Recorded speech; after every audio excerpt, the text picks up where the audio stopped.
we're going to be kind of looking at cracks in mostly foundations, but also walls and things. I've done a variation of this a couple of times over the years that were more where cracks were just part of the overall structural class that I was doing. But this time it's just really going to concentrate on looking at cracks because I know, and having literally standing side by side with structural engineers over the years, staring at cracks and things, there's different things to look for in them. And all cracks are not equal. The quantity of the cracks, blah, blah, blah, all this stuff comes together on this stuff. So it is, I'm calling it sort of an introduction to crackology. So I've been doing this a long time, 22 years, and in construction, been teaching home inspection at first Kaplan College in Denver, and then at our InterNACHI school in Boulder, which, by the way, is outstanding if I do say so myself. And if you are looking to go to a inspection school after all the COVID stuff is finally over, I think we have a good one. And I'm still doing inspections. In fact, I've got one this afternoon. Uh, so, you know, identifying all the things that causes cracks and structural issues and things is really beyond what we do as inspectors, but understanding some of the basics of what causes problems with our foundations and leads to cracks is gives us that background depth to when we're trying to evaluate what's going on or what we're looking at and how serious we think it is. So defective design, obviously, just architects, designers, contractors make mistakes. Like one of my best friends had they just did a poor design, or you know, the house was not built properly and gave troubles. And then of course changes at the location, at the site, drainage, tree growth, plumbing, leakage, backfill settlement, all those things can change things that are going on at, in our case, we're talking about houses, house site, and then poor workmanship, cutting corners. Oh yeah, like we never see that. And can also lead to trouble. And then inferior materials. Another friend, the contractor decided to save a few bucks and ordered a concrete mix that was not to the specifications of the architect. And yep, a big lawsuit and stuff. So things like this can lead to trouble. Y'all hear it, y'all know it. Buildings settle. It doesn't matter where you are in the country. Buildings, houses will do some settling. So settling isn't really the big question. It's what has the settling done? And of course, not all settling is equal. Sometimes the settling leads to big problems that now remedial action is needed. It's a rare building that doesn't settle, as we were just saying. So it's the severity and extent of the settling. In our diagram here, we can see how the maybe backfill around part of the house differentially compacted and caused part of the house to break and move. In fact, later on, I've got an illustration of this exact thing on a real house. So there's several different types of settling. Differential settling definitely is the worst, at least most of the time is the worst, where part of the house settles differently than other part, which might stay the same or stable, and that can lead to big structural issues. So, our questions are, what is the crack doing? Gapping, shifting, displacing. Where's it going? Is it top to bottom, side to side? Is going to the wall openings like windows and doorways? How old is the crack? Pressures build, they get relieved, and then everything's happy again. So uh, those things are all part of it. And, you know, how active is the crack? Is it inactive? And in our picture you see here, this is what we call a common stair step crack. And it stayed in the mortar joints, which if we got a crack, that's where we like it to go. We don't like it breaking through the brick. Uh, this is behaving the way we look for. Looking at a foundation, we are looking to see, has the crack gapped, displaced. On our right here, we see it goes from a hairline widening, telling us that that wall is, or that foundation wall is kind of shifting sort of like this and opening up that crack more. The one on our left is not quite showing that. It's almost like a slippage, just sliding a little bit. These are things that we're looking for as pieces of the puzzle. You know, every inspection is like putting together a jigsaw puzzle, and we're always missing pieces from it, but we're trying to find enough pieces of the puzzle that we can see at least what the picture is going to be. Is it the Eiffel Tower, or is it the Taj Mahal kind of thing?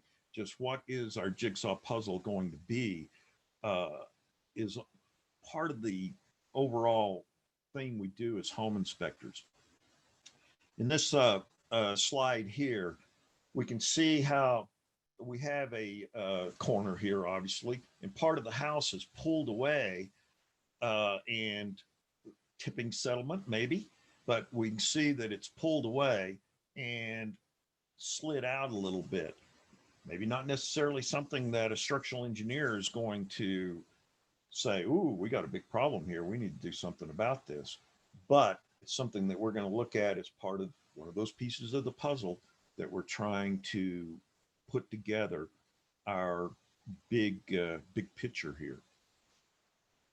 So cracks in mortar joints.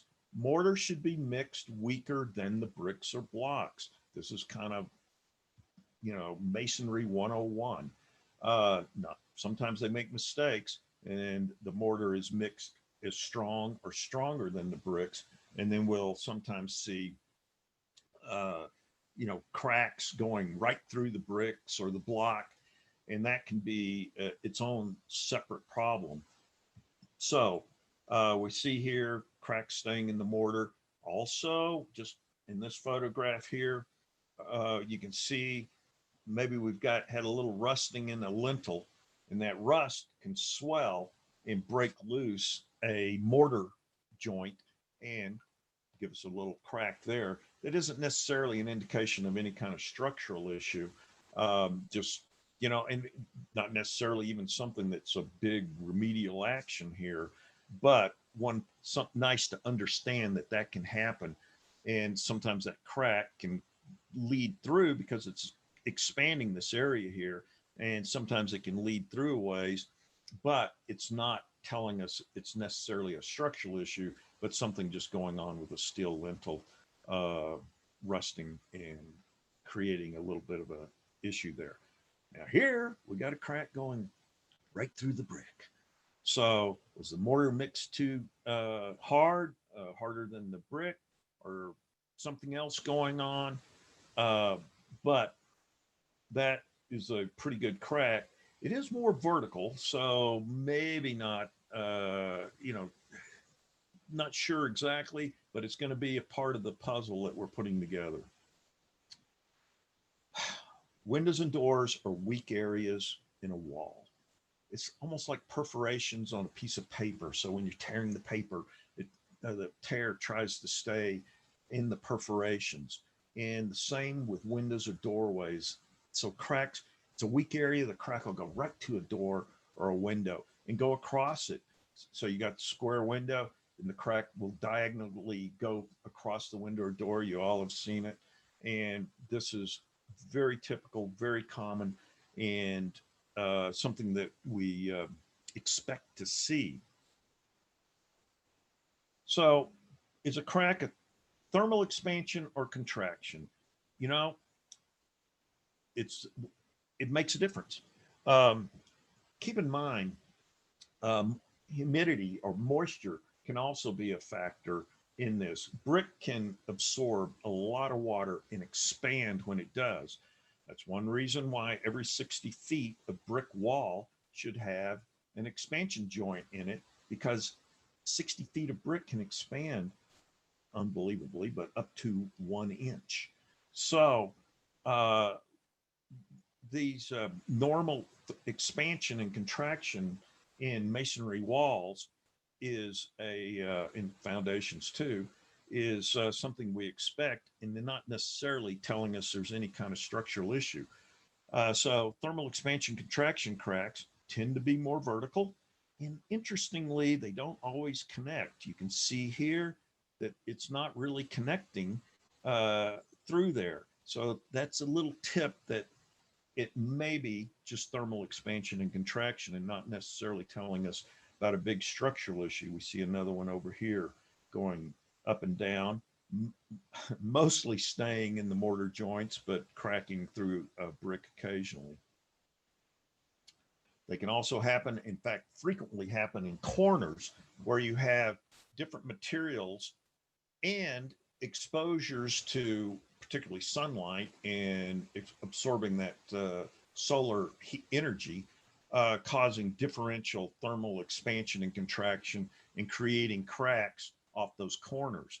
So these, again, usually not an indication of a structural issue, but something that maybe just needs sealing with caulking or something like that. And then you get something cracks kind of like this one here, which looks like a pretty ugly little crack through here next to the patio door here. But when we look at the big picture, it was probably the patio was stuck to the brick here, settled some, and just pulled up loose the corner here with it when it settled some, and not really indicating a structural issue at all, just simply a cosmetic repair. Stresses build, cracks appear, stresses are relieved, and sometimes that's it. So lots of things cause cracks, as we've already been talking about: thermal expansion, contraction, settling, and mechanical damage. Physical things can happen to properties. We're going to see another example of that too. And so trying to see what is going on, helps us out in determining how serious it is. Here, crack does some stair stepping and then kind of goes vertical. If we don't see anything else going on with this house, we're probably not going to be too excited about this. But again, pieces of the puzzle. And then here, so when we look at this, go, oops, what's going on here? But then start really looking at it. It looks like maybe they changed the door at some time in the past.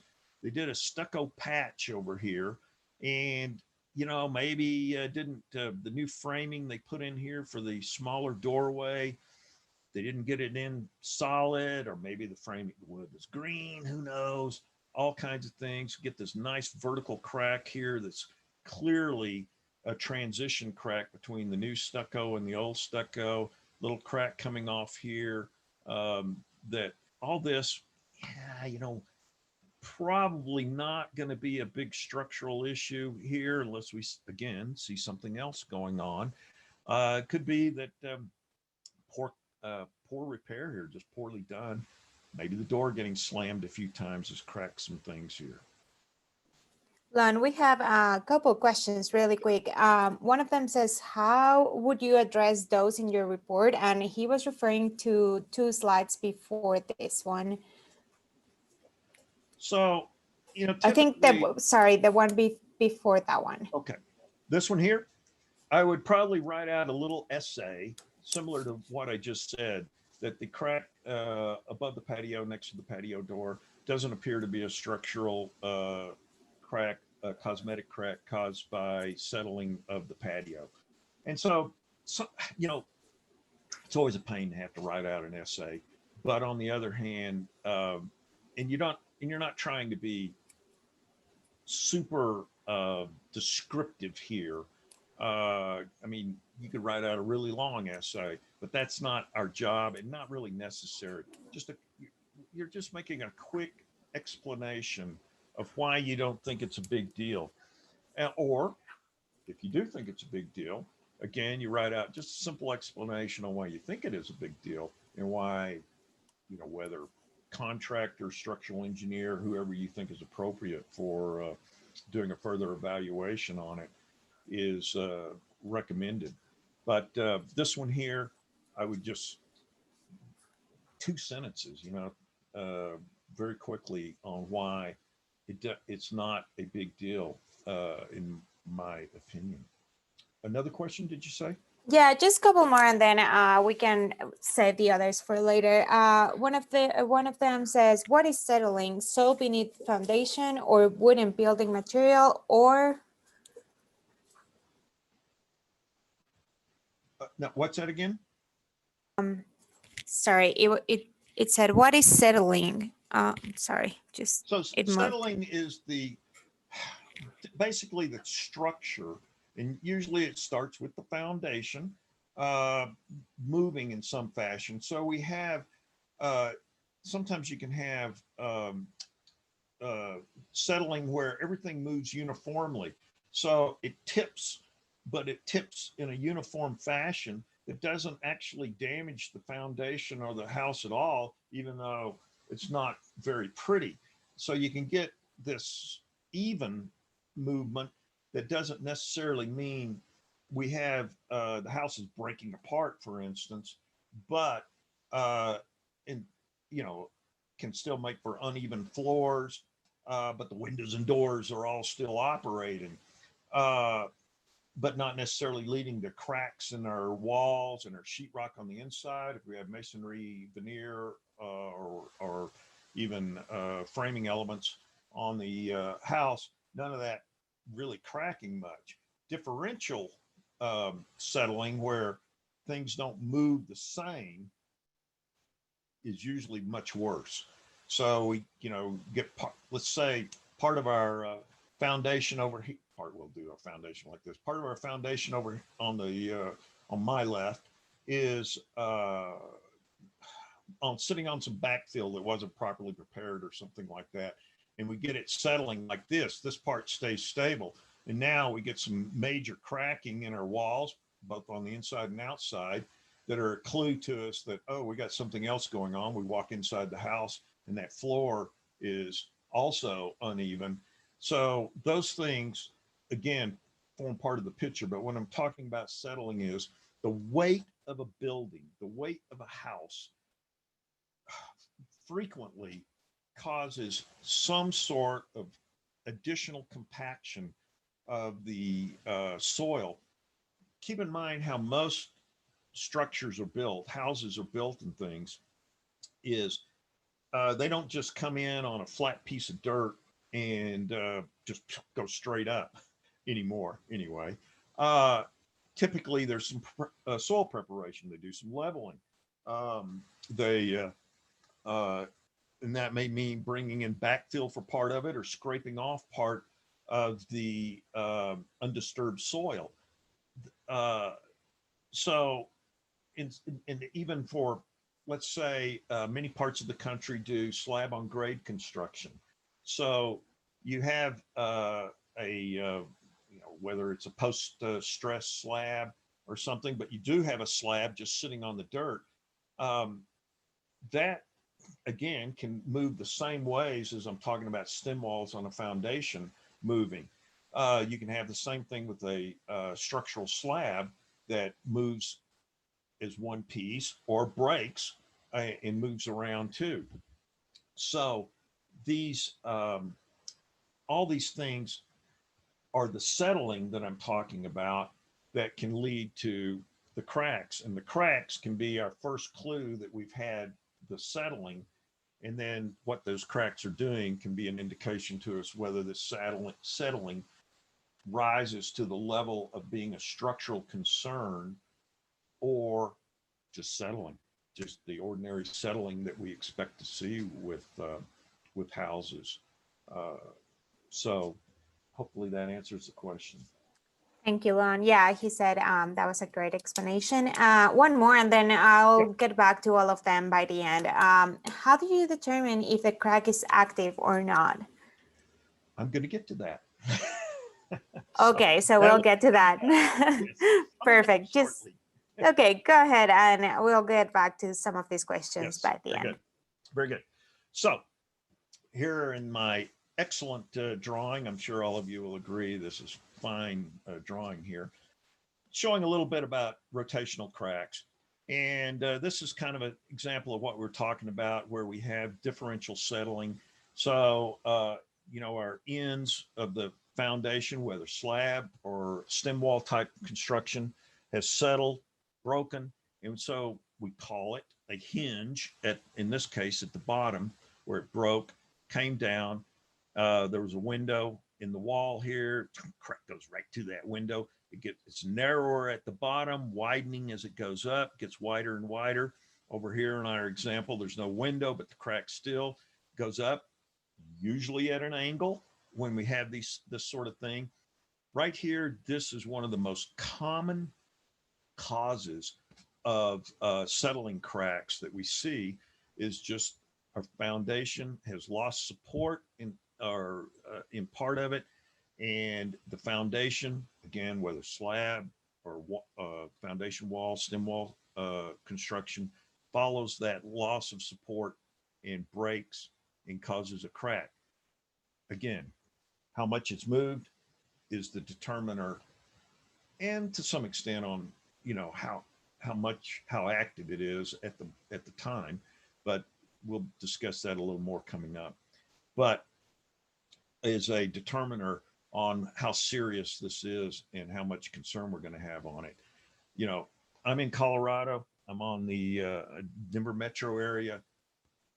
This is the kind of thing we see daily. I've never seen a foundation that doesn't have cracks, but a lot of those cracks are normal shrinkage of concrete.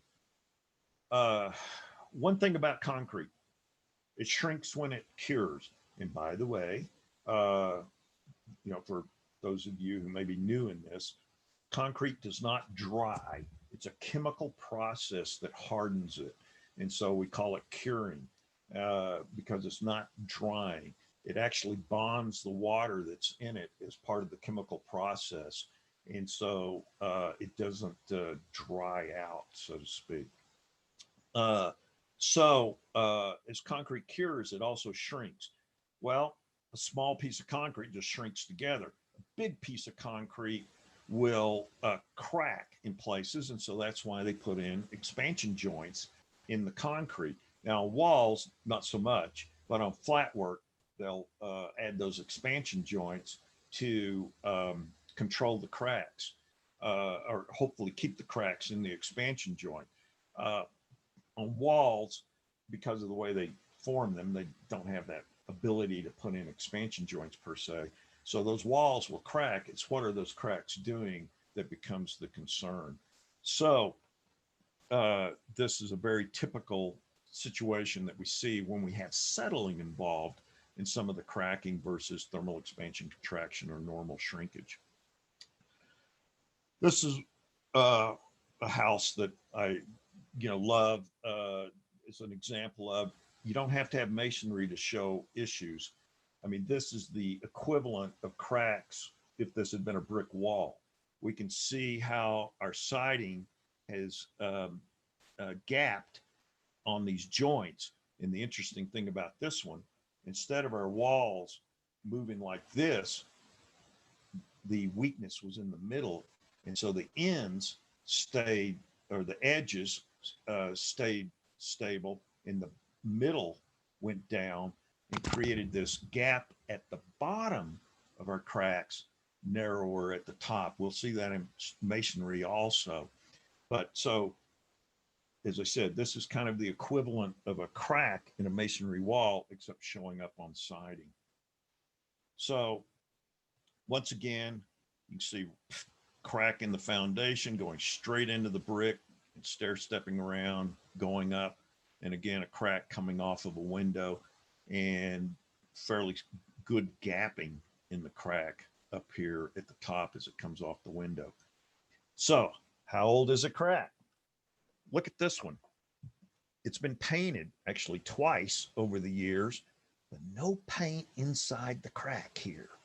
That's a little clue that this one may be much more contemporary than, you know, you look at the type of paint here and you're going, oh, that's a pretty old foundation. And of course, it's easy to know the age of the home. And in this case, this home was like 55, 60 years old. So somebody had painted the foundation a couple of times over the years, but I'm looking at this crack and I'm going, there's no paint inside. These are sharp edges on our crack here. And also wider at the bottom, narrower at the top. So getting that little cracking like this a little bit. I mean, some of this is chipping away on the edges here, but you can see it's a fairly nice gap down there. So this is a clue to me. This crack has been happening or it's happened in just the recent last few years rather than 40 years ago, because I believe we'd see paint inside our crack if it was 40 years ago or sometime when this was painted twice over the years. And so a recent crack is going to be more of a concern to me. What has changed around this house? Is it drainage? Did somebody do some landscaping changes that that started this? I'm thinking maybe need a structural engineer to take a look at this. Hairline crack here, almost certainly thermal and shrinkage, or either shrinkage or thermal expansion contraction. Notice how the hairline crack peters out on this one, peters out over here. They're not joined. Big clue, it's not a structural issue. However, on our slide on the right, we see a horizontal crack coming into a gapped vertical crack. I'm not going to be too happy with that one. I'm thinking that could be telling us there's something big going on here. And we'll talk about horizontal cracks more coming up here in a minute. So, so this one, not going to get too excited about. This one, now I'm looking for more clues that I got something big going on here. Again, medium crack, you know, just one of these in a wall, may not get too excited about it. Got one every 3 feet. That may be a bigger concern. Big gapped crack. Once again, how old is it? This wall's been painted. But I can see some little bits of paint hiding in parts of the break here. So I'm thinking that this crack is an older crack.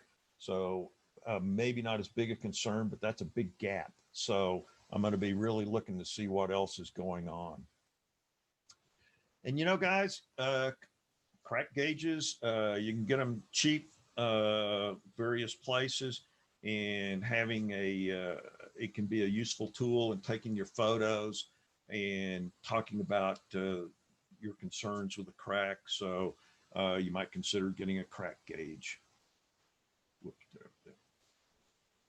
And, you know, among recommendations, whether you think it's, you know, definitely if you think it's more of a cosmetic issue than a structural concern, you're probably going to be recommending tuck pointing. Here's a guy doing some tuck pointing using a piping bag to squirt, so to speak, mortar mix into the joints here. And then he'll come in and smooth them with a tool and clean that up and hopefully make it look pretty. Some tuck pointing, of course, looks like they turned the kid loose on it, and fairly ugly.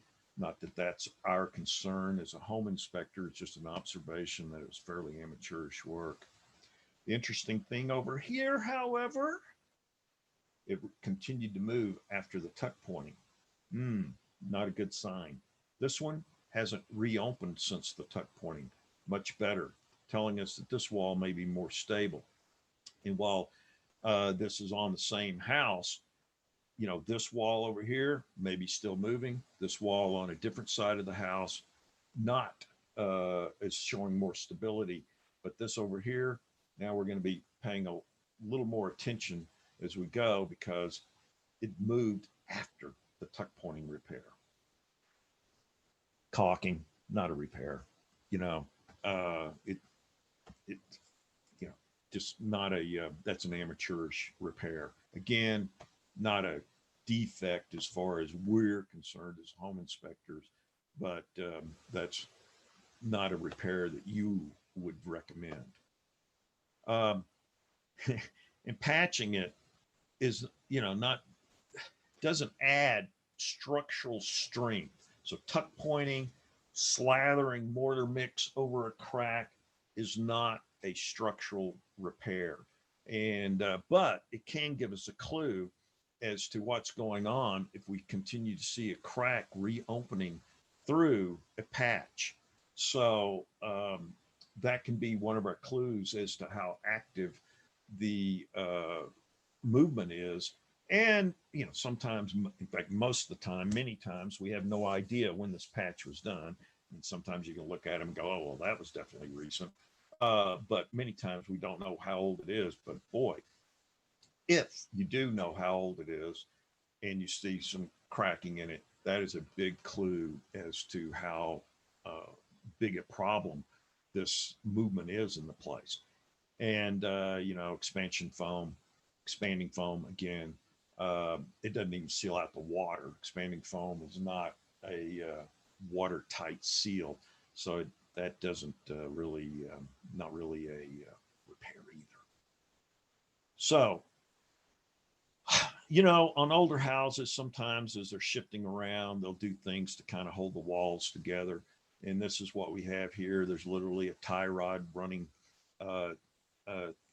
through, in this case, garage, trying to hold the walls together. Those are repairs that are often actually the recommended repair by a engineer or a knowledgeable contractor. And for us, does it look like it's working? Is really the way we as home inspectors would look at it and make a note of what the repair is. So here we have a actual attempt to do a structural repair. They injected epoxy into the crack. You can see the little injection nodules there, or nipples there, where they inject the epoxy in there.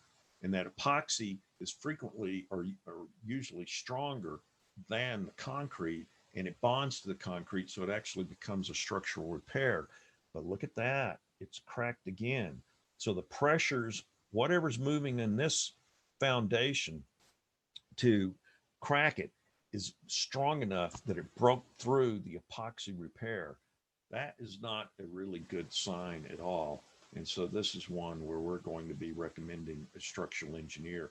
And as we're discussing earlier, this is another one of those clues that this is a continuing movement in this foundation.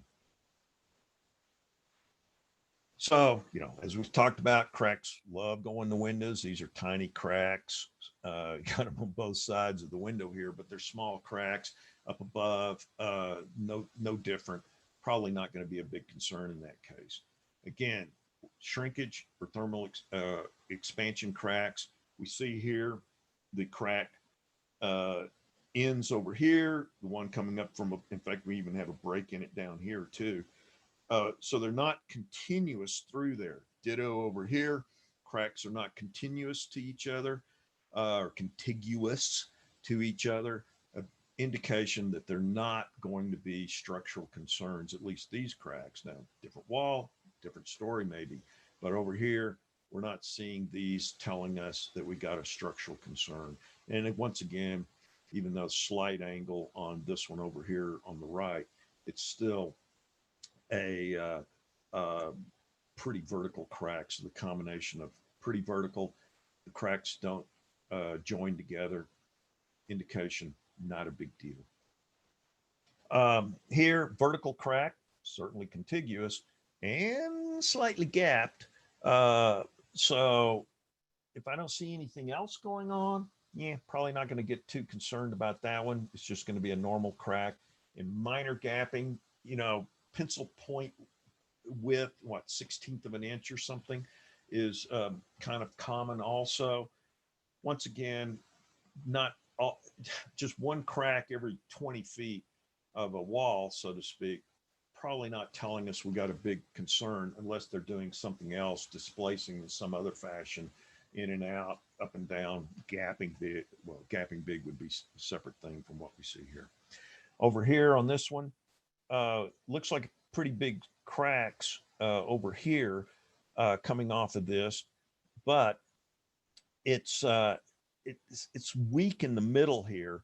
So, and it's an old house. This is, 100-year-old house. So I'm going to be looking to see if something else is going on, but this one's probably not going to get me too excited either. But does it look recent or old kind of thing? And is, one crack enough to trigger a recommendation for a structural engineer? And the answer is, well, yeah.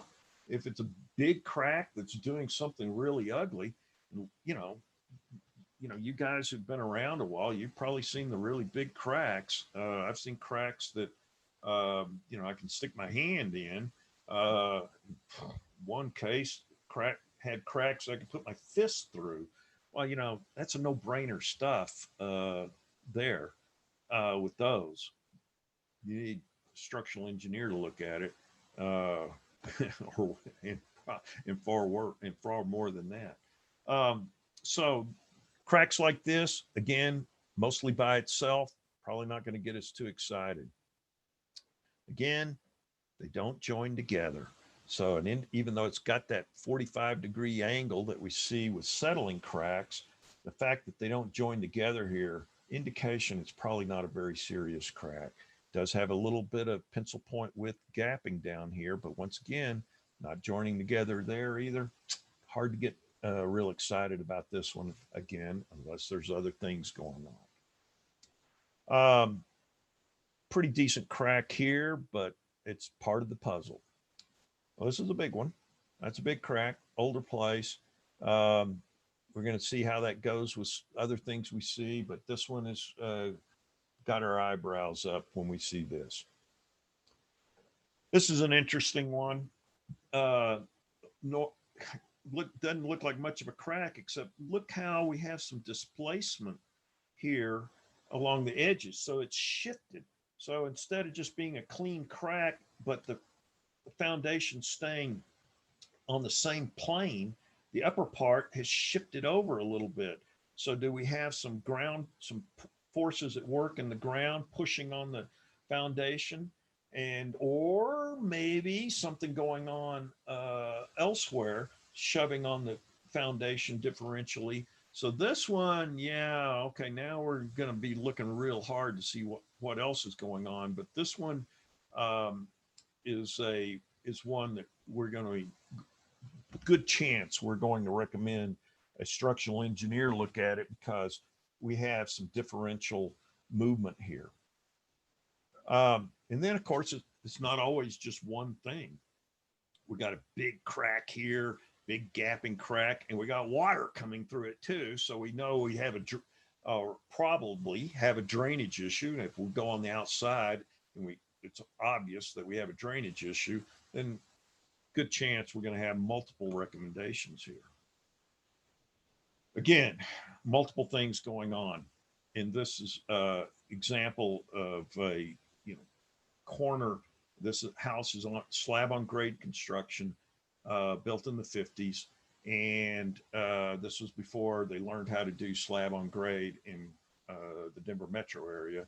So they were using kind of Texas style slab on grade, which was not appropriate for our soils in the Denver metro area. So we see a crack going up through here on this west wall, and we see this gapping at the window here where the veneer is pulling away from the framing some. And then we go to the go the other way, to the south wall, which is just around the corner. We see the same thing here with another crack running up to the windows. And so basically we have this slab breaking on that corner and tipping down. And actually, when you go in the house, you can see this floor being uneven too. It's called a structural engineer out.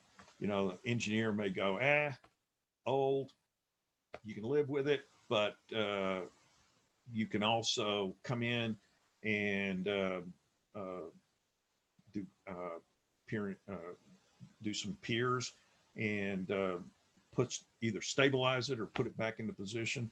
One thing about some structural repairs, structural engineers will often or sometimes say, let's just stabilize it where it is, lock it into place, because if you're trying to put it back into position, you're going to really tear up things in the inside of the house with the drywall and things.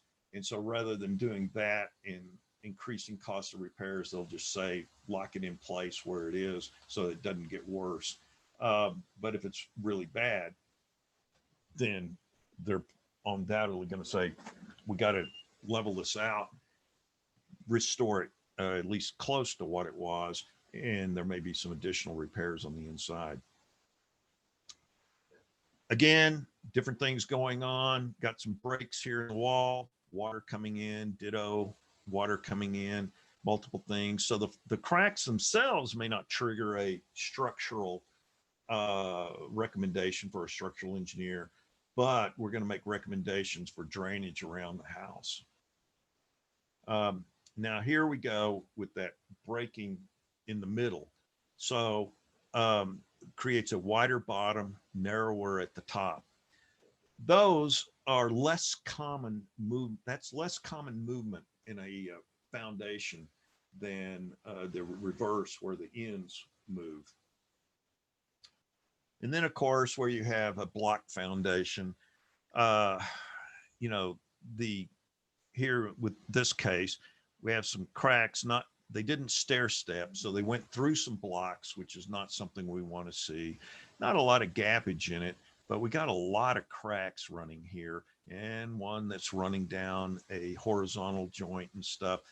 Another one down here, just a lot of cracking. Need a structural engineer. One thing about block foundations, brick foundations too, tremendous vertical strength, not much horizontal strength. So it's pretty common to have cracking in block and brick foundations, but it's what is it doing more? Also, is it bowing in or out? That can destabilize the wall too. So several things going on there that with brick and block that can be, you can have some ugly cracking, but vertically it still has integrity and still holding the weight of the structure above it, even though it's got a fair amount of cracking in it, because they just mortar joints are going to be weaker than a continuous pour of concrete that just I know I'm stating the obvious there. So here again, talking about aging of cracks and things, we have one here. We can see from the different colors of mortar, tuck pointing mortar that's been used, that it's been tuck pointed at least twice and it's still moving. Not a good sign. That's going to be a concern.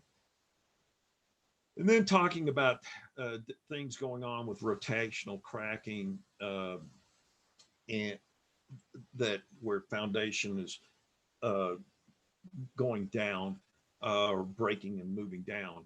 We can get in our brick veneer, we can often get these horizontal cracks where, interestingly, the brick, because of the ties to the wall behind it, is hanging on the ties while the foundation moves out from under it. And so we can get these horizontal cracks telling us that we've certainly had some structural settling. Here's another one where, again, the brick veneer hanging on the wall, foundation moves out from under it, leaving a gap. Again, same thing. This course down here stuck to the foundation, so it broke on this first line here. Wow, that's a big break. That's a big gap there. We see that. And, you know, when you grab the brick, the stone in this case, the faux stone veneer, and the pieces aren't loose, so you know they're stuck to something, foundation probably. So it's not like they uniformly just got loose and chunk down to the ground. We need a structural engineer to look at this. That's a big gap. Again, Same thing happening here. Over the years of seeing this kind of thing, you see the big break here, uh, big gapping break here in the foundation. The foundation just tipped down. This was a garage, and left this big gap over here and stuff. I've seen structural engineers go both ways on this. And by the way, I'm happy to say I've never been reversed by a structural engineer over the many years of doing this.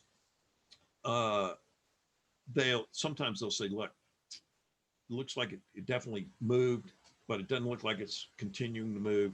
We can just come in here, grout these gaps here, and call it good. Other times they'll say, no, this is bigger, and we need to come in, lift this foundation wall back into position and resupport our brick veneer in that manner. And here they did some grouting in the gap on this one, but it's continued to move some more. Again, a little clue. We got something, could be something big here. We're still going to recommend a structural engineer come out and look at it. And by the way, grouting that gap is not a structural repair. It just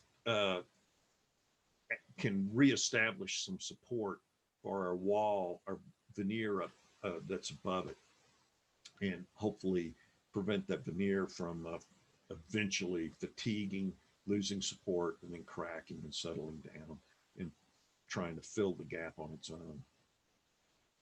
So foundation displacement, rotation, the soil on the outside pushing on it, very common because we dig out a hole bigger than the foundation.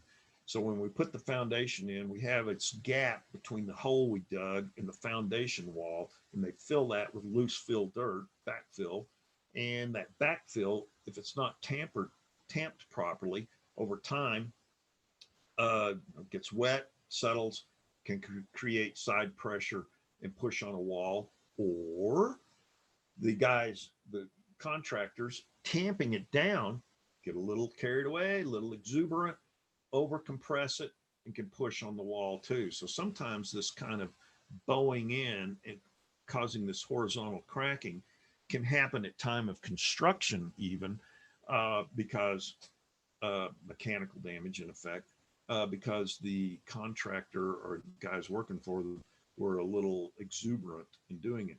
And then over here on this right slide, we can see a different effect. Instead of bowing the wall, it just kind of moves the entire wall off the footing here and rotates it over. And so we'll sometimes run into that too. This one doesn't necessarily result in cracking in the foundation or the brick, but can still be a big issue, particularly if, the rule of thumb is 1 inch and 8 feet of vertical. So past movement, and this is true for steel columns in a basement and things like that, that if they've rotated over 1 inch in 8 feet, that is considered destabilizing and too much. So again, similar drawing showing this hydrostatic pressure from water saturating the soil, lubricating it. Now it almost acts like a fluid, and you get that side pressure from it, and that can exert a lot of pressure on a foundation wall.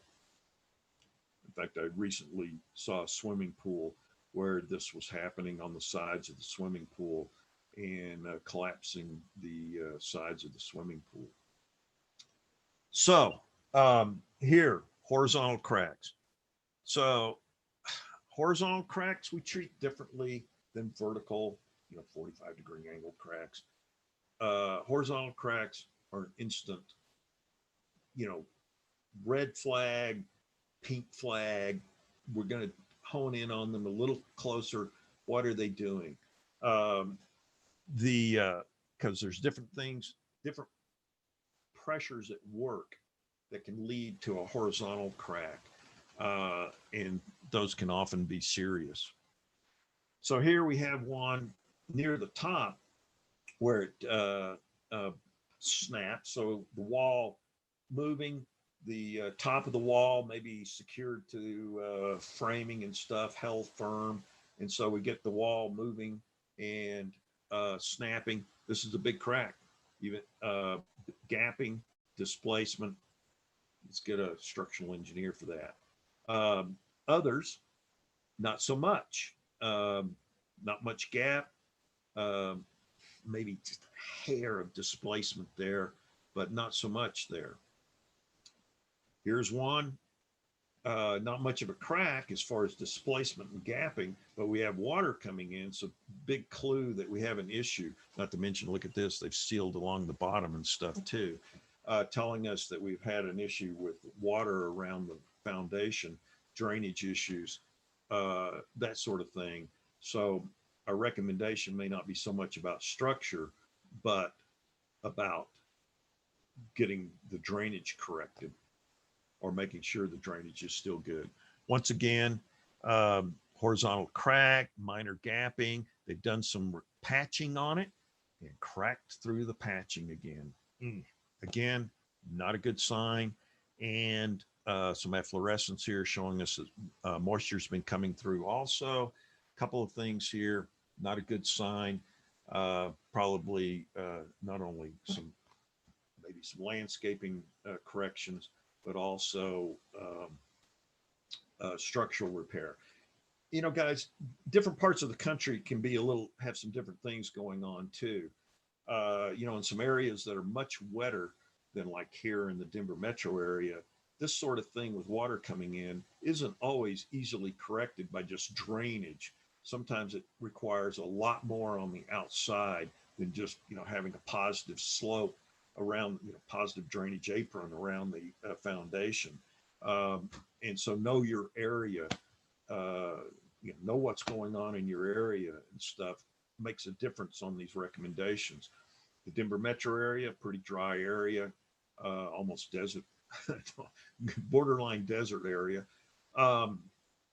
The drainage, correcting drainage frequently fixes these things, but in other parts of the country, you know, Wisconsin, Michigan, you know, back east, places in the south where they get a lot more water, southeast where they get a lot more water. Having a simple positive drainage apron may not be sufficient because the ground has so much water in it that quite a bit more aggressive things will have to be done to keep water from coming through. Again, ditto, minor crack, but telling us when we see this efflorescence, or worse if it's actually wet, that we have an issue with something going on the outside with water.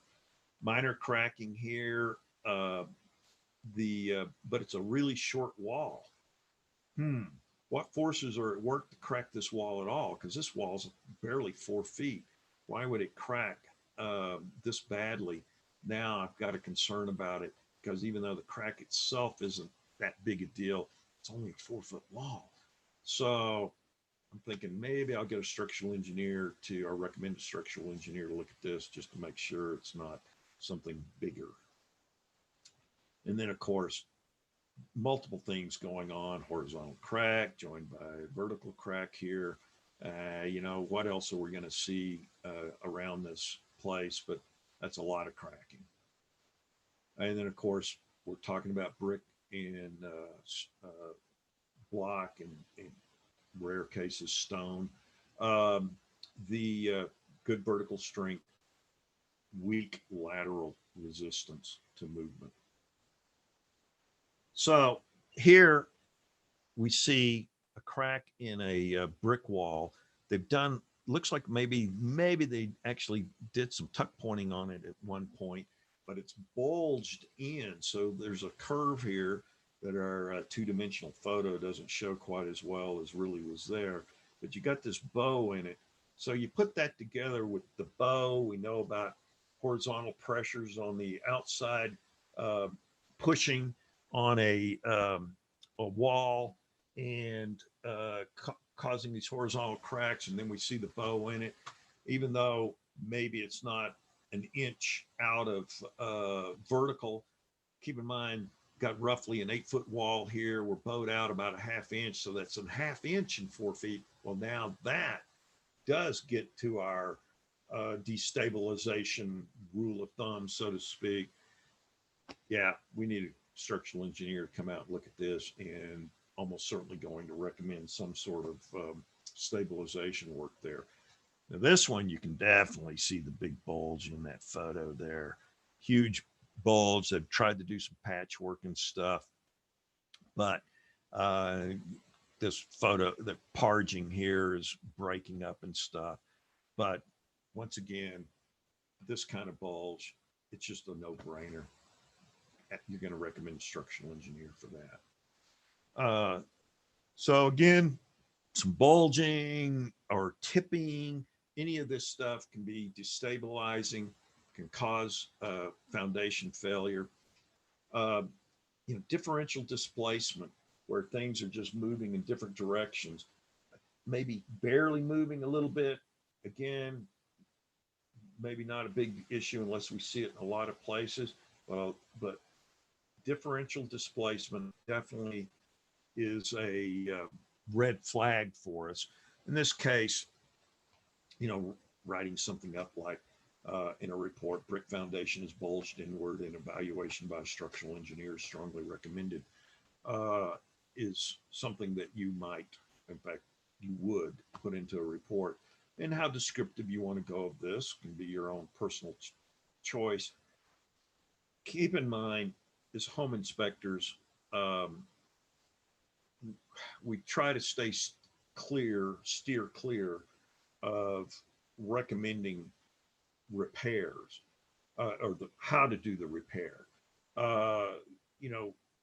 Recommending, instead of saying, oh, a structural engineer should be recommended or a structural engineer should come in and do helical piers every 4 feet down the wall. No, that's not something you would ever write up in your report. You just say, brick foundation is bulged inward and evaluation by structural engineers recommended or strongly recommended. A general recommendation is, in my opinion, more appropriate than trying to specifically describe the correction. Even if you happen to be a structural engineer yourself who's doing home inspections, you're wearing your home inspector hat. And so you're not trying to describe and take on additional responsibility for yourself, even if you are a structural engineer. Ditto for electricians who do home inspections or roofers or you name it. Keep your home inspector hat on is my 2 cents on that. Again, bulging with the crack. They've done some patchwork here, but it's cracked through the patchwork. You can see the bulge over there. Combination of that stuff, indication, need a structural engineer. But even in the sheetrock on the inside or lath and plaster on the inside, what are cracks that we see them all the time? So what are those cracks doing? Thermal expansion and contraction can be an issue too. Wind load on a roof, particularly around here, but this is true for many parts of the country. You get high winds, you get an 80-mile-an-hour wind whacking a roof. Things are gonna move. They're gonna get a little twisting, get a little movement in that, and that will crack sheetrock, but not necessarily telling us there's a structural issue at all. Cracks that stay in the drywall joint tend to be less severe. The paper that goes across those joints is weaker than the adjoining sheetrock or gypboard, and so those cracks are straight lines may not always indicate or rarely indicate a big structural issue. Even if there is a little bit of settling, it's typically an indicator of more minor settling. Now, obviously, if one of these, maybe it's not obvious, if one of these straight line cracks has also gapped or worse, even displaced, but that would be very rare. But gapped big, well, now that may be telling us that there's something bigger going on. One thing about some of these is also, and this kind of comes with experience, but sometimes you walk into the same style of home over and over and you see cracks in the same place. And one example that comes immediately to mind for me, and I've seen it not only in Colorado, but in other parts of the country too, so I know it's very common, is, transitions between the living room, family room, kitchen area to a hallway with the bedrooms. And right there at that transition at the hallway, you get that crack going from, like a kitchen wall or living room wall over to the hallway wall that goes back to the bedrooms. That just seems to be a weak spot in the way the framing is put together in the roof, in the ceiling rafters. And we so often see that crack there that isn't an indication of a foundation issue or a structural issue, but something that could be a combination of the way the thermal expansion and contraction on the roof is affecting the drywall, or again, wind load there. And those cracks, even though they're cosmetic in nature, they have that nasty way of continuing to come back after repairs. And here again, we see that where it's clearly been repaired, it's re-cracked again, in this case, almost a compression type, where it squeezed back together, indication possibly of thermal expansion. And this kind of crack, probably not a structural issue, but certainly an annoying crack that just often we have to explain to our clients, I don't think it's a structural issue. Doesn't appear to be a structural issue, but this kind of crack can be annoying because it has a way of coming back. But look at this one, not in any drywall joint, just shooting across, then joining another wall plane, going to a door opening here, and some displacement in it to boot. This one could well be connected to a structural problem. And when we go in the crawl space or basement, if it has one, we may well see some indication down there corresponding with this. Also, the slab on grade, you're walking across that slab and you feel unevenness in it. And in the same room, you have doors that don't close, windows giving you trouble, or these kind of cracks, a clue that we've had some fairly significant settling going on. Also, okay, it's in the joint between the ceiling and the wall, but then it goes right through the corner and then continues down the wall corner. That could be some shifting in the foundation, whether slab on grade or a stem wall foundation, causing that differential movement there. So we're going to be looking pretty close at that when we get to the foundation. And then, of course, sometimes you get some ugly cracking and water damage added to it. And I love it. They just took some packaging tape and went over it here. Multiple issues going on. So sometimes you're not just describing one thing going on, you're talking about several different things. And something going on where it breaks right through the bath tile. And that's going to be a big clue that you're going to see something else, even though that crack may not be gapped at all. Typically, that sort of thing is not you don't see this very often at all. I go years between seeing this kind of crack in bathroom tile. So that's going to be the bell's going to ring on that. Ding, ding, ding. We got something going on here. And you're going to probably see other things that are going to put together pieces of the puzzle that, oh yeah, we got something going on here structurally. The weight of a fireplace can, cause cracking. that may not necessarily be an indicator of a structural problem at all, just that they didn't support the fireplace properly, and you get some settling in the fireplace area. Um, the Now if it's bad, it may still need some sort of repair work or in stabilization too, but it's fairly common, you know, fairly common being, in other words, you see this, you know, several times a year, at least for me, where the fireplace, the weight of the fireplace has moved, settled on its own, kind of independently of a structural issue with the house. So um, often, again, stresses build to get relieved. So the weight of the fireplace finds some stabilization place where it locks in and stops moving, and it just can be a cosmetic repair and call it good. But the fireplace moving is rarely a indication of an overall structural problem with the foundation of the house. And of course, drywall joints, corner beads cracking, um, rarely an indication of a structural issue.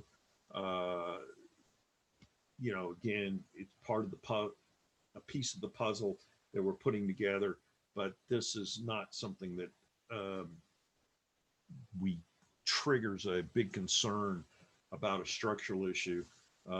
If this is all we see.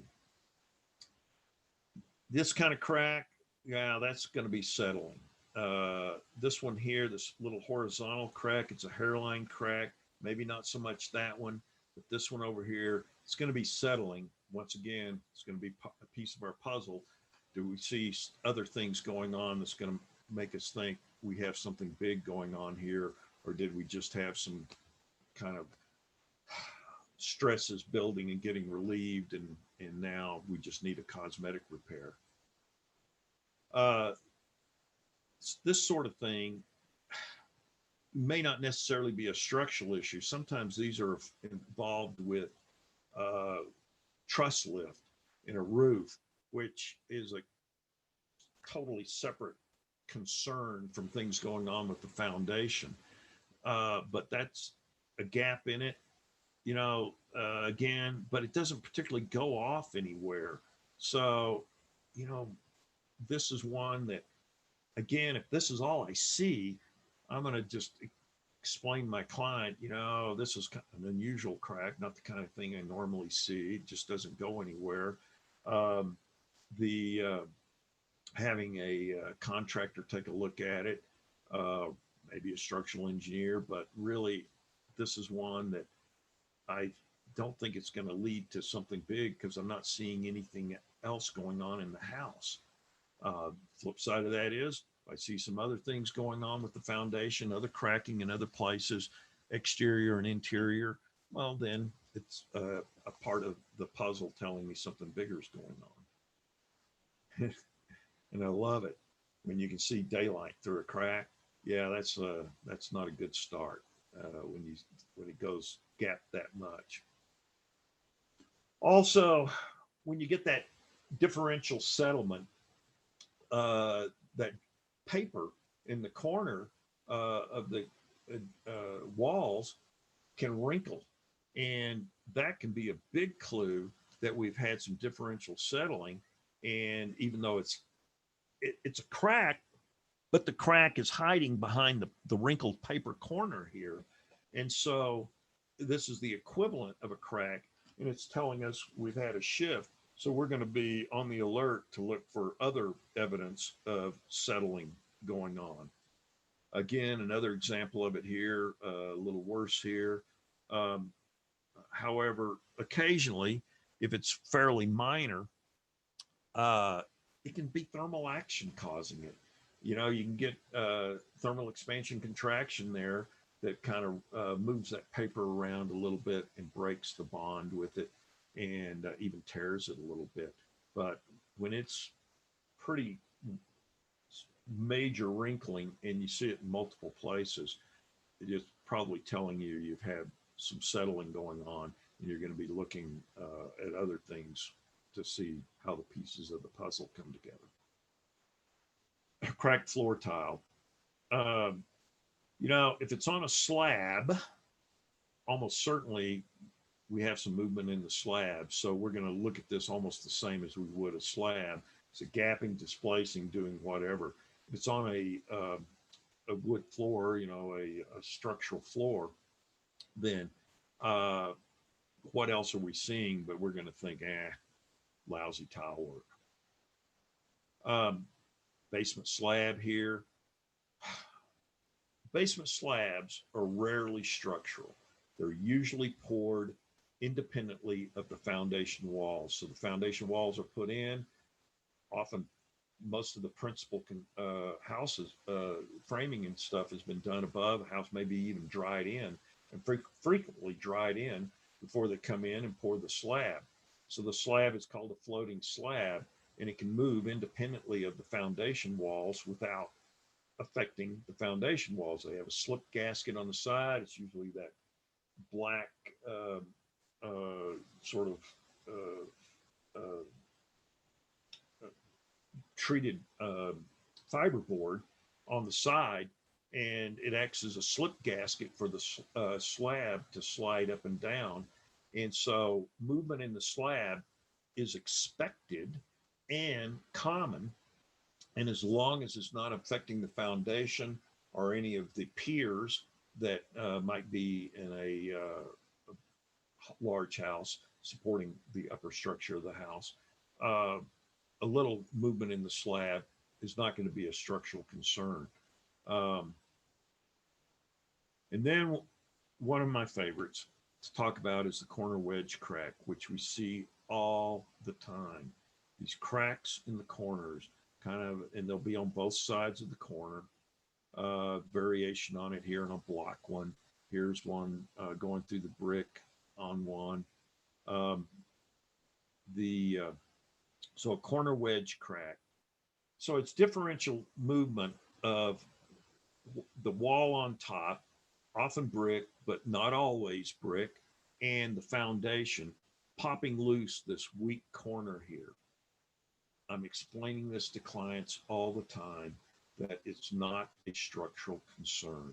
Now, occasionally they can run deep down and maybe they become an issue with water intrusion or something, but rarely are they, in fact, almost never, are they a structural concern where we need some structural remedial work done.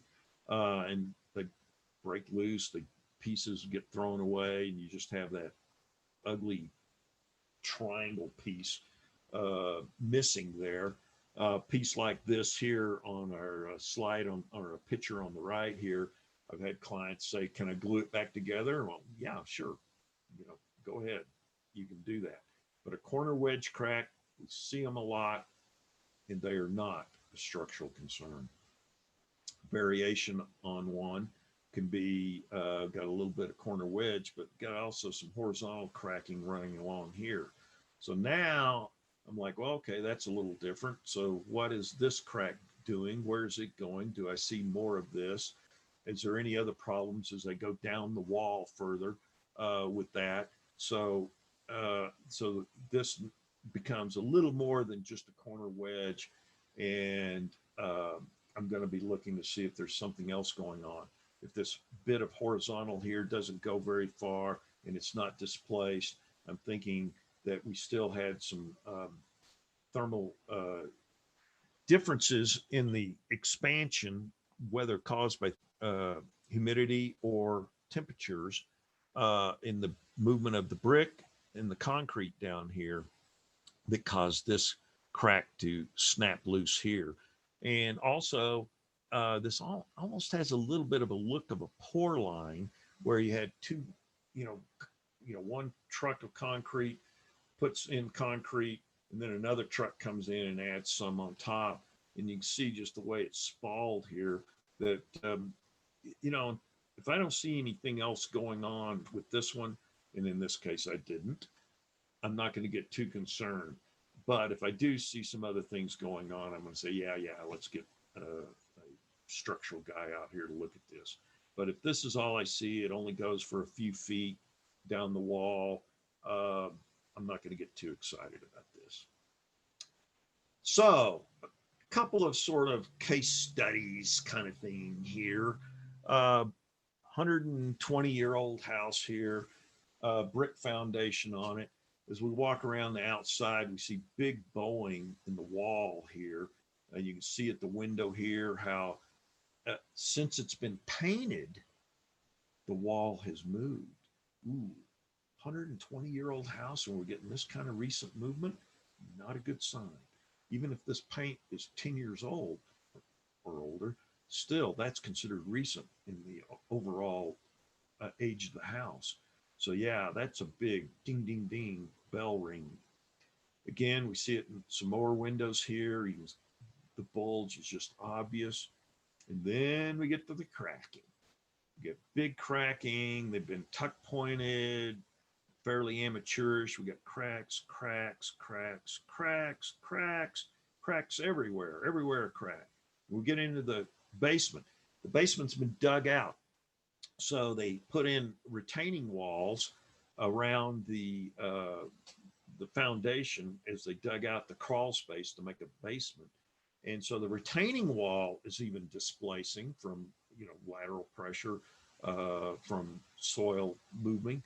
So you can see that they put on this almost parging sort of thing on the dirt there. And now that's separated by a lot, like an inch. And so we get big cracking and movement there. Whoops. Somebody's come in, they put in steel columns everywhere, trying to support all kinds of things. Clearly they're aware that something is going on. And we got water coming in also. So we got just a combination of all the bad things that we hate to see here. And I write up something like the west wall is bowed out over 1 inch with evidence of differential settling and displacement in the major cracks, moisture intrusion on the west side, evidence of recent movement in the paint lines around some windows. The east side of the house shows structural settling with extensive cracking. Evaluation by a structural engineer is strongly recommended. Structural engineer comes out. By the way, not a guy I know. Comes out and evaluates it. And he says, and the buyer is, trying to get the cheapest assessment he can. So he just doesn't ask for a written report. He just asks for the structural engineer to give him a verbal on it. So bowing is partially caused because the floor joists are parallel to the walls and not providing perpendicular support. Remedial recommendations: install vertical internal 6x6 supports or soldiers with wall anchors, external steel plates and threaded rods through the wall to the soldiers to pull the wall back. In other words, get that bow out of them. Pin the foundation to vertical piers. He estimated the cost of that at about $50,000 and literally told the buyer to walk away. And then he made one of these fun comments that as a home inspector, we would never make this comment, but it was kind of fun to hear the structural engineer say it. Denver is due for a 100-year earthquake, and I'm not sure this one will survive. Interesting comment. But the fun thing is the buyer's agent negotiated a $60,000 price reduction, and the buyer bought the house. This was like 4 years ago. He's never done a thing to the house. He rented it out, and that's it. Funny story. Another one, this one is a little different. We have fairly minor cracks. I mean, some of them not even joining together, but there was like 7 of them in 30 feet of wall. So there was a lot of them, and then add in some horizontal cracking with it. It was like, wow, even though individually not one single crack is that big a deal, but you start adding up all these cracks, and now you're starting to go like, wow, it's like we got maybe 3/8 of an inch of gap or more between all these cracks added together that are going on. Seems a little excessive. I'm going to recommend a structural engineer.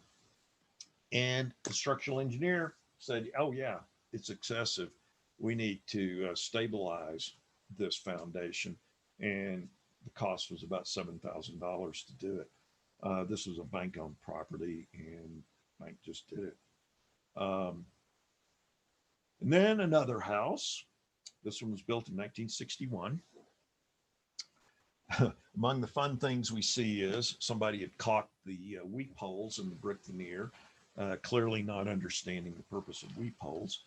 But also, we have the foundation wall sliding in from, again, outside pressures, sliding in, the brick staying put, and the foundation wall slipping in a little bit under it, breaking up some of the brick, in this case near the porch there. Again, we see some displacement here. They've done some grouting repair along the edge of the fireplace and stuff in particular. So the fireplace is settled differentially from the foundation. So the fireplace is pulled away. And so they've done, somebody had done some tuck pointing here, but it's pretty gappy tuck or wide tuck pointing, indicating it was a big gap that they were sealing off there. And then we get some cracking elsewhere that has not been repaired, with some horizontal movement there in it. So a fair amount of cracking. Again, getting under the edge here, you can see how the foundation is slid. This is near the fireplace here, where the foundation is slipped in a little bit. And you can see how it pulled away from the patio here on the right side picture. And patio has settled some, making a gap there. But the foundation here has moved inward. We can see the literally stick our finger up under the edge of the grouting there that was done all those many years ago. And then on the inside, we got this sort of, somebody came in and grouted along the top here of the foundation wall, which was like, wow, that's what are they trying to cover up there? That's definitely a little interesting, a little different. So, I'm going to recommend a structural engineer. And write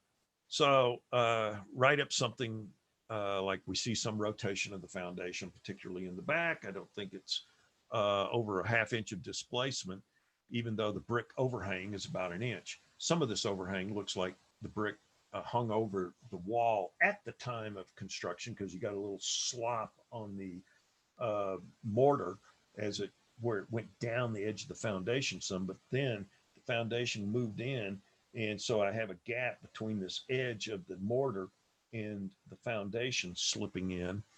And so while I'm not completely sure we have a big structural issue, I'm still going to recommend a second opinion.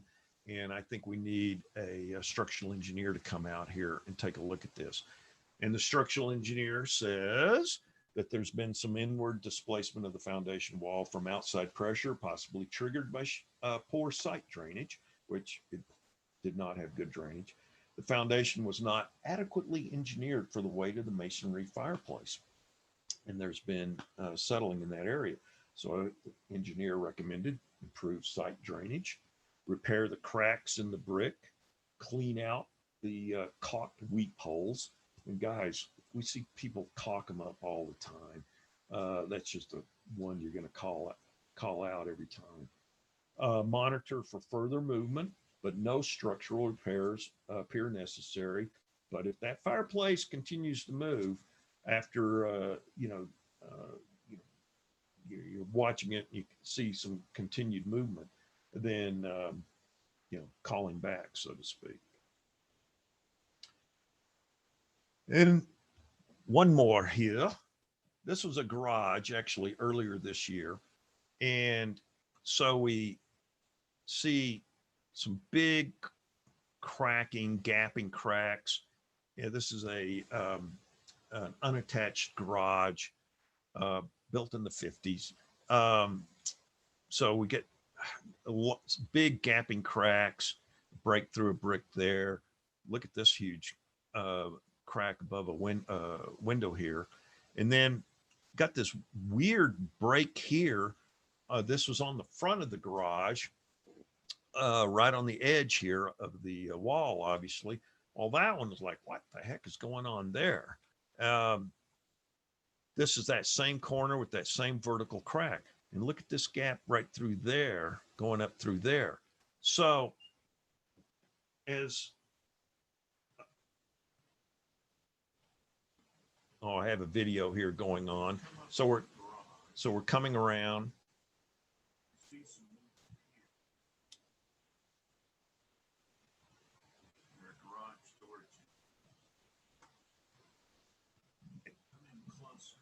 I don't know if you can hear the sound, but you can see this gap here.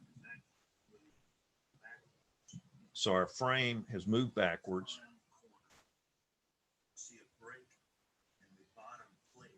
So you see this big break in the plate here, and this bow in the plywood here.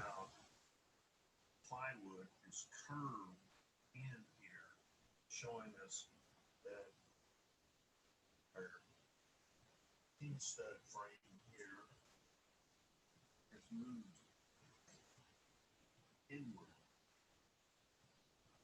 We also see corner of our driveway slab is broken. So the slab here also settled, broke, but of course that's just no big deal. But look at this fracture line through here. See that fracture line? And then going up to the corner here. So it's pretty obvious somebody in a car hit this corner. Now, as on the side of the garage, we still have some cracks. See this? Big crack here. Huge. Going right to a foundation crack. And breaking through the window up here where we see this big gap here.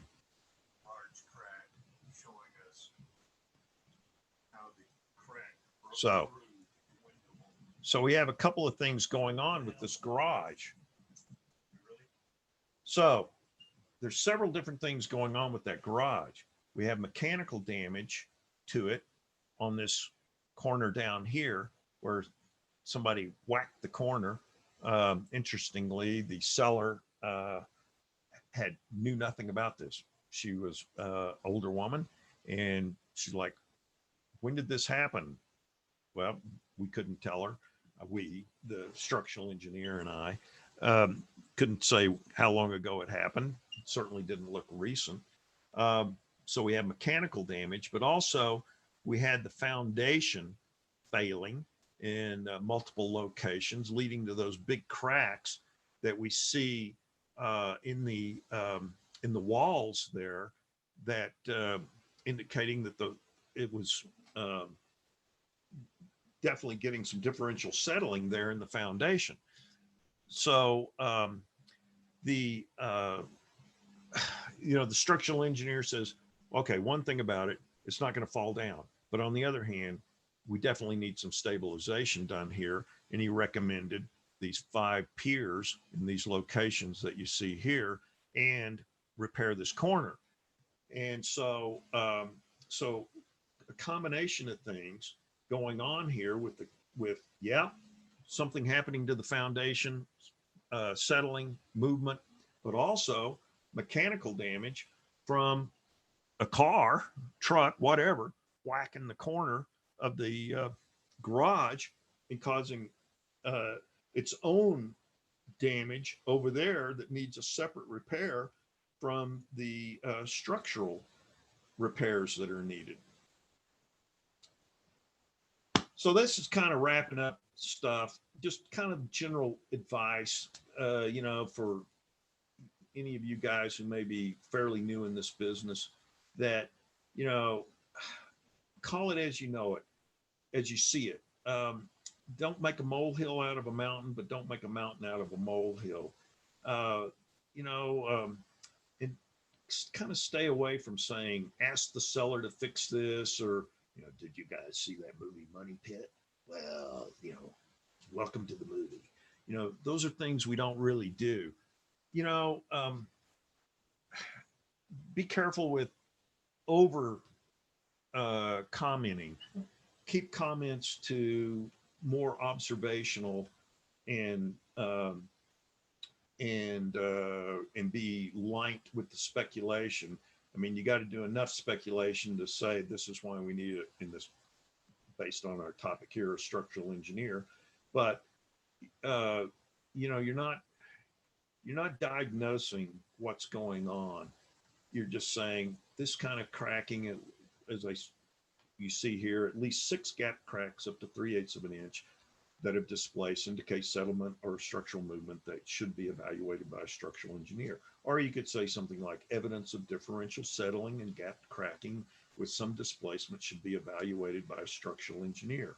Um, and we don't get into describing remedies or prescribing remedies at all. You know, you don't just go, oh, guys, you should do some wall stabilization with 3-driven push piers on a north wall under the supervision of a structural engineer. No, you just say have a structural engineer evaluate it. And that concludes what I had for you today. Do we have any questions? Awesome, Lon. Yes, we are at the 10-minute mark. Well, a little bit under 10 minutes. So let's just go through some of these questions. How can you tell a cold pour crack from settlement crack or lateral force crack? Yeah, you know, typically when you see a cold pour crack is, you know, again, where, you know, one concrete truck ran out and the next truck puts, you know, start putting concrete on top. The guys doing the work, they typically try to tamp that new pour down tight against that first pour. And if they do it well, they can really blend them together. But if they don't, you'll get a line through there. That line is usually a tapered line. You know, it's not a 45-degree angle, or certainly not vertical, never vertical. It's usually like a 10-degree line. There's usually aggregate, the rocks showing along the line. So you got the rocks showing along the line, and maybe a little light spalling along it too. So they typically have a very distinctive look from the clean break that you get with a crack in the foundation, and that doesn't have the aggregate showing along that line.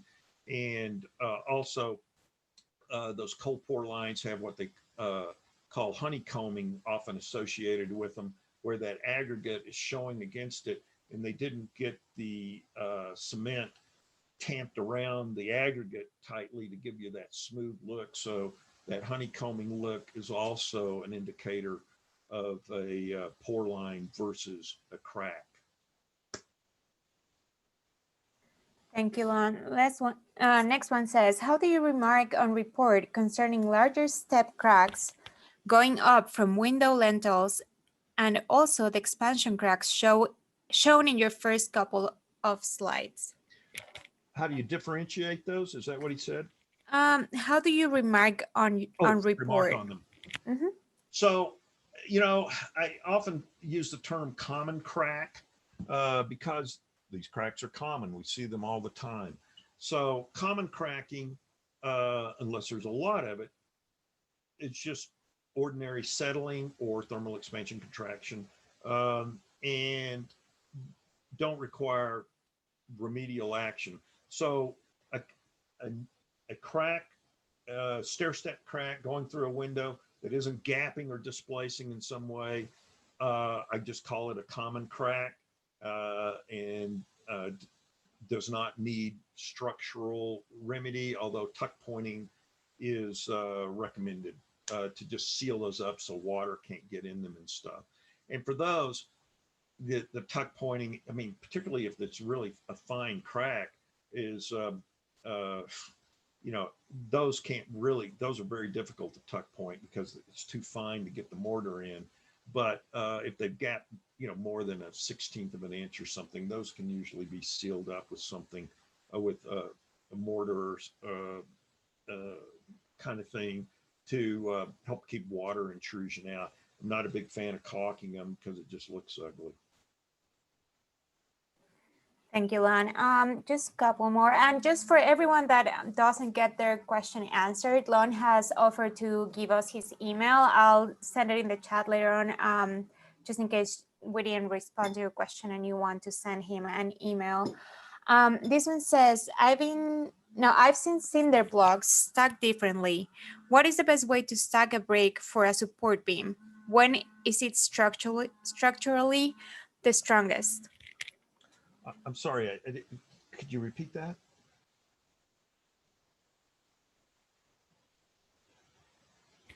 So sorry, I was muted. I've seen cinder blocks stacked differently. What is the best way to stack a brick for a support beam? When is it structurally the strongest? Stacked brick for a beam. Is that what he said? Yeah. What is the best way to stack a brick for a support beam? I'm not completely sure I'm understanding the question, but if you're talking about some sort of column, basically, obviously you offset the ends of the brick. You typically never more than a half inch of mortar between the different brick, and it kind of depends on how much weight you're trying to hold, how big a physically, dimensions of a column you're trying to build. It's kind of there's several different things you need to know. I mean, what kind of load are you bearing? What kind of size of the beam? Those sort of things are all factors in it. So I don't know that there's a simple answer for his question there. Sorry.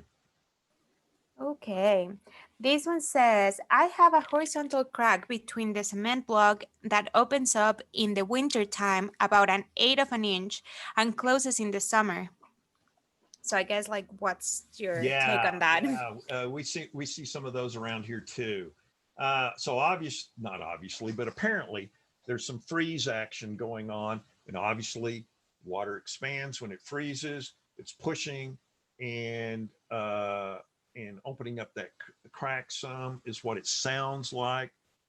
That sounds like an issue with getting some moisture management around that area, whether that's depending on where he is, or she is, whether that's improving drainage or something else. But it sounds like some moisture control.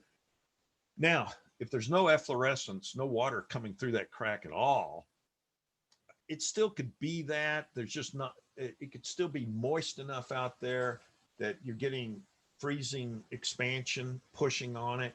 But maybe it's not enough to really be a big, require a lot of landscaping correction. But it sounds like the kind of thing where maybe improving drainage, getting water to move further away from the foundation might help that some. But at the same, if there is some moisture coming through the crack, then that is a big clue to me that additional water control, moisture control on the outside is probably needed for that. Okay, thank you.